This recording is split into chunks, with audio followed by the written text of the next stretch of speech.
Taste the Daily. Namakkal மாவட்டம் ராசிபுரத்தில் தமிழக வெற்றிக் கழகத்தில் நாமக்கல் கிழக்கு மாவட்ட செயலாளராக பொறுப்பேற்ற செந்தில்நாதனுக்கு வழிநெடுகிலும் உற்சாக வரவேற்பு வழங்கப்பட்டது.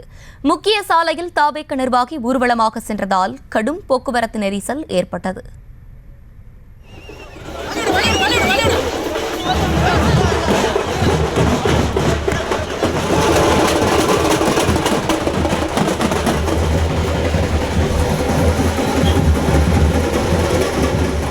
கூடுதல் விவரங்களோடு இணைகிறார் எமது செய்தியாளர் கிருஷ்ணன். வணக்கம். விரிவான விவரங்கள் என்ன? தர்ஷினி, தமிழக வெற்றி கழக தலைவர் விஜய் தலைமையில் பல்வேறு பகுதிகளில் மாவட்ட கழக செயலாளர் புதிதாக நியமித்து வருகிறார். அந்த வகையில் நாமக்கல் கிழக்கு மாவட்ட செயலாளராக செந்தில்நாதன் நியமிக்கப்பட்டுள்ள நிலையில் மாவட்ட செயலாளருக்கு வரவேற்கும் விதமாக ராசிபுரம் பழைய பேருந்து நிலையத்தில் ஏற்பாடு செய்யப்பட்டிருந்தது.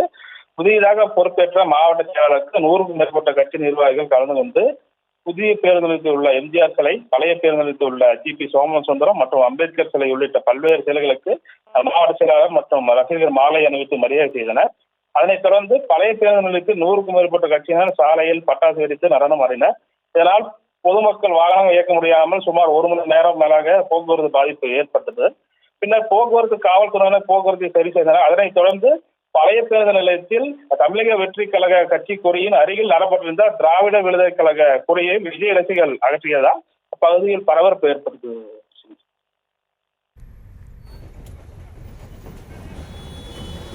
விவரங்களுக்கு நன்றி கிருஷ்ணன்.